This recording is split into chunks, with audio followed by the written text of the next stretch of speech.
Star TV और मैं हूं आपके साथ स्मिता पटवार। चलिए रुक करेंगे उत्तराखंड की तमाम बड़ी खबरों का, लेकिन उससे पहले एक नजर आज की हेडलाइंस पर। सुप्रीम कोर्ट का जोशीमठ मामले में तुरंत सुनवाई से इनकार, 16 जनवरी को केस लिस्ट।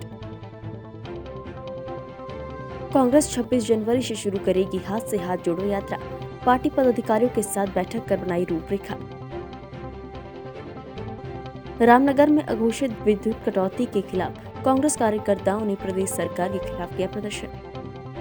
जोशीमठ में प्रभावित लोगों के लिए बनाए गए राहत शिविरों में मूलभूत सुविधाओं का प्रशासन द्वारा निरंतर निरीक्षण किया जा रहा है और प्रभावित लोगों को हर संभव मदद दी जा रही है। जिलाधिकारी ने कहा कि कोई भी आवश्यकता पड़ने पर तत्काल निराकरण किया जाएगा। मेडिकल टीम द्वारा जोशीमठ में प्रभावित लोगों का निरंतर स्वास्थ्य परीक्षण के साथ ही आवश्यक दवा और चिकित्सा सुविधाएं मुहैया कराई जा रही है। मेडिकल टीम राहत शिविरों के अलावा घर घर जाकर भी लोगों का स्वास्थ्य परीक्षण कर रही है। मुख्य सचिव डॉक्टर एस संधू ने सोमवार को सचिवालय में जोशीमठ भू धसाव के संबंध में शासन में उच्च अधिकारियों के साथ बैठक कर निर्देश दी और कहा कि जोशीमठ में हो रहे भू धसाव को देखते हुए हमारे लिए एक मिनट बहुत महत्वपूर्ण है। प्रभावित क्षेत्र में रह रहे लोगों को अविलंब सुरक्षित स्थान पर शिफ्ट किया जाए। मुख्यमंत्री पुष्कर सिंह धामी ने सचिवालय में मत्स्य विभाग की समीक्षा के दौरान अधिकारियों को निर्देश दिए कि राज्य में मत्स्य पालन को बढ़ावा देने के साथ ही उनकी उचित मार्केटिंग की व्यवस्था भी की जाए। लोगों की आजीविका को बढ़ाने के लिए मत्स्य पालन के क्षेत्र में राज्य में प्रबल संभावनाएं हैं। उन्होंने कहा कि यह सुनिश्चित किया जाए कि प्रधानमंत्री मत्स्य संपदा योजना का मत्स्य पालकों को अधिक से अधिक लाभ मिले। गरुड़ क्षेत्र की धोनाई घाटी के मछेश्वर महादेव मंदिर में भागवत कथा पाठ जोरों पर है। इस भव्य कथा पाठ को सुनने दूर दूर से भक्त पहुंच रहे हैं। वहीं संध्या काल में भजन मंडली के भजनों से संपूर्ण घाटी सराबोर है और मध्य रात्रि तक भक्त भजनों का आनंद जोरों से ले रहे हैं।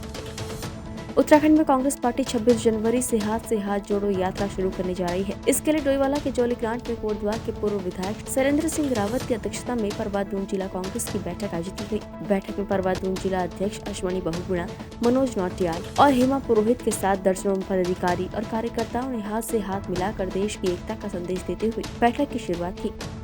26 जनवरी से जो कि राष्ट्रीय कार्यकारिणी कांग्रेस कार्यकारिणी का राजस्थान में जो एक संकल्प शिविर हुआ था, तो उसमें कुछ उद्देश्य और कुछ हमारे आगे हमारे संदेश होने हैं जो पूरे भारत के लिए। और एक विपक्ष के तौर पे माननीय राहुल गांधी जी ने एक अपना संदेश देने की कोशिश की थी कि 27 जनवरी से 26 जनवरी से हमारी यात्रा शुरू होनी, भारत हाथ से हाथ जोड़ो।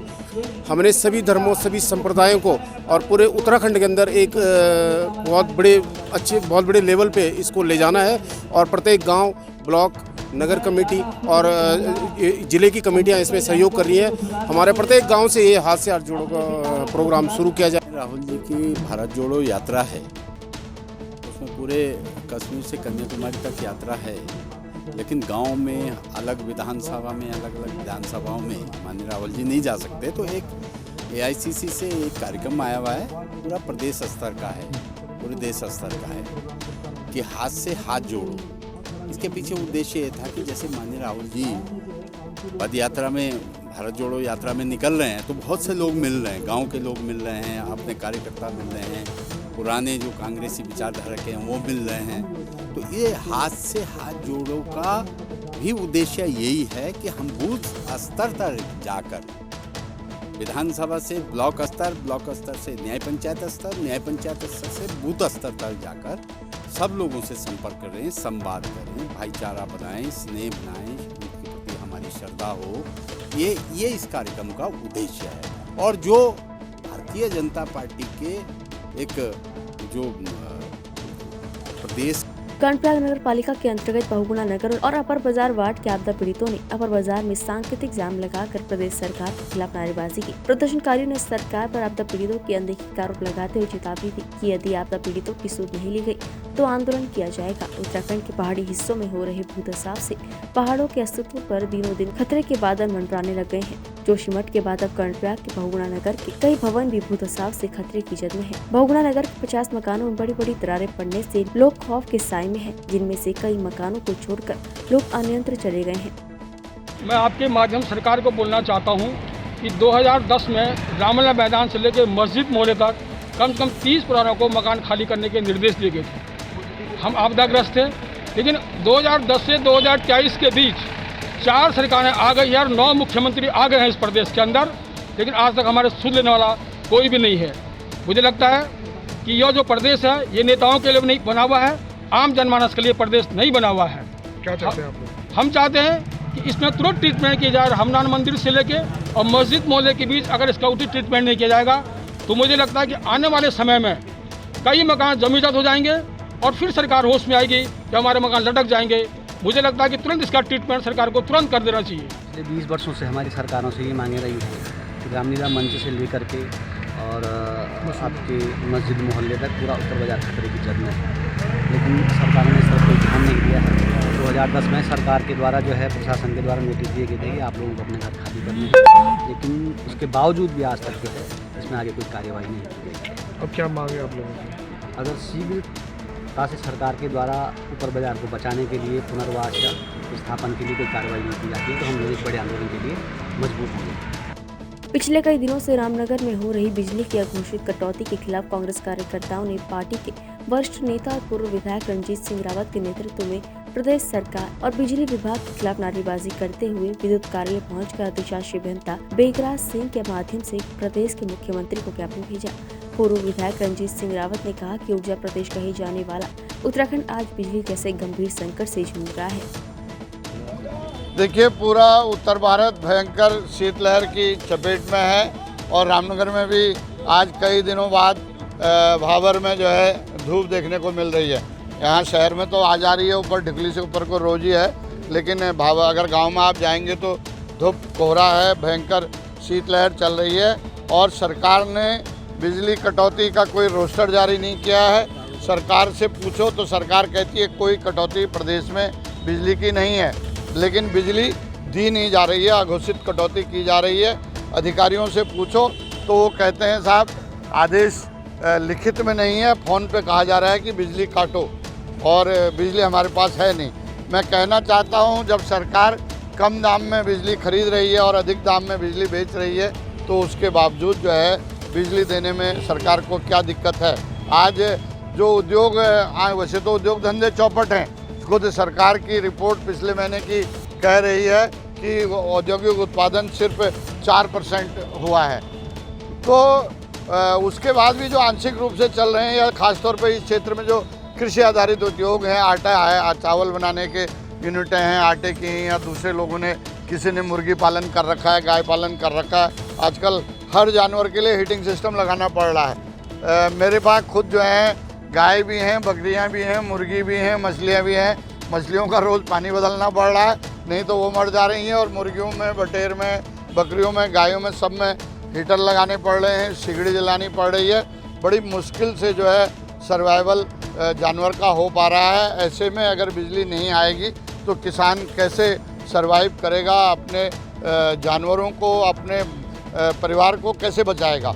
दिन में बिजली दी नहीं जा रही है, रात को बिजली दी जा रही है। भयंकर ठंड है, उस ठंड में किसान को खेत में पानी लगाने के लिए जाना पड़ रहा है क्योंकि बिजली आ ही रात को रही है। तो ये हालत इन लोगों ने कर दिए हैं कि आज जो है ये असहनीय हो गई है विद्युत कटौती। इसलिए हम आज विद्युत वितरण खंड के अधिशासी अभियंता के कार्यालय में आकर के हमने मुख्यमंत्री को प्रेषित एक ज्ञापन यहाँ पर दिया है और उसमें मांग की है कि तत्काल जो है इस विद्युत कटौती को समाप्त किया जाए और लोगों को सुचारू रूप से बिजली दी जाए, और अन्यथा हम जो है आंदोलन को उग्र करने को बाध्य होंगे। कांग्रेस नेता राहुल गांधी के बयान पर गंगोत्री धाम के पुरोहितों ने नाराजगी व्यक्त की है। दरअसल राहुल गांधी का एक बयान सामने आया था कि ये देश तपस्वियों का है, पुजारी का नहीं है, जिस पर पुरोहितों ने गहरी नाराजगी जताई है। पुरोहितों का कहना है कि अब आप भारत जोड़ो यात्रा कर रहे हैं तो तोड़ने की राजनीति क्यों की जा रही है। क्योंकि हम तपस्या की रिस्पेक्ट नहीं करते हैं, मैं करता हूं, तो ये चेंज लाना है। और ये देश तपस्वियों का है, ये देश पुजारियों का नहीं है। रियलिटी इस देश की ये है। पुरोहितों और पुजारियों का एक अहम स्थान होता है और वे समाज को दशा दिशा जो है वो निर्देशित करते हैं, भले ही कोई उसको ले या ना ले। अब विषय ये है कि जो लोग कहते हैं कि जोड़ा जा रहा है भारत को, उन्हीं के द्वारा इस प्रकार से पब्लिकली स्टेटमेंट्स दिए जाते हैं कि पुजारी ने थोड़ी इस समाज को एकत्र किया है।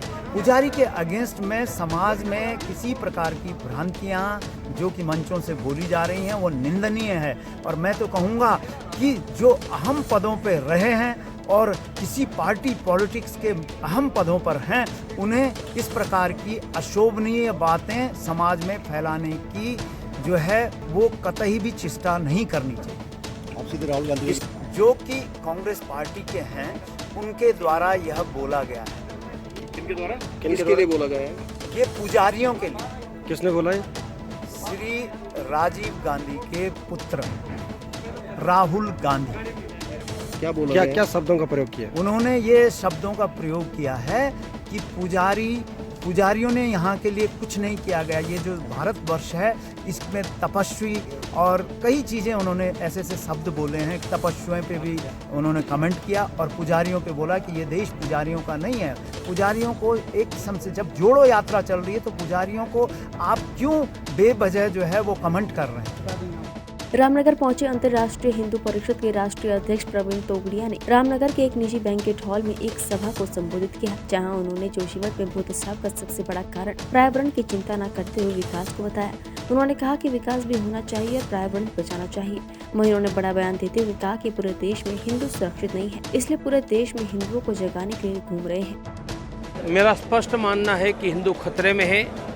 श्रद्धा के 35 टुकड़े, कन्हैया की हत्या, जम्मू के राजौरी में पूरा एक परिवार को टारगेट किलिंग करना और देश देश में हो रही घटना से हिंदू खतरे में हैं।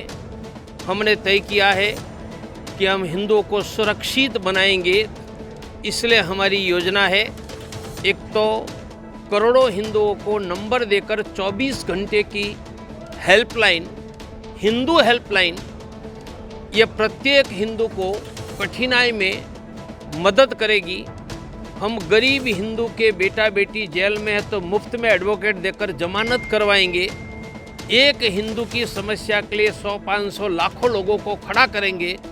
और कहीं कोई हिंदू धर्म की रक्षा के लिए मारा गया, उनके बच्चे भूखे न रहे, बिना शिक्षा न रहे, वह परिवार को हम चेक से लाखों रुपया देंगे। यह हमारी हिंदू रक्षा का अभियान है।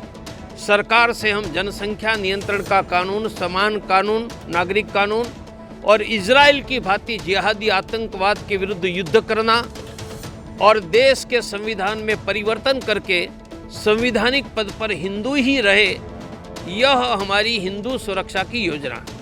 लव जिहाद की अगर बात करें तो देश के अगर बात करें तो उत्तराखंड में भी अगर लव जिहाद के मामले जो है लगातार बढ़ रहे हैं और जो है अगर प्रशासन की बात करें तो कहीं मदद नहीं मिल पाती। केंद्र सरकार को लव जिहाद के विरुद्ध कानून बनाना चाहिए। प्रशासन को कानून है या नहीं पूर्ण मदद करनी चाहिए और हम संस्था के नाते किसी भी हिंदू की बेटी लव जिहाद का शिकार बनी, उनकी रक्षा के लिए पूरी ताकत से खड़े होंगे। उत्तराखंड की तमाम बड़ी खबरों में फिलहाल इतना ही। बाकी खबरों के लिए देखते रहिए पहाड़ टीवी। नमस्कार।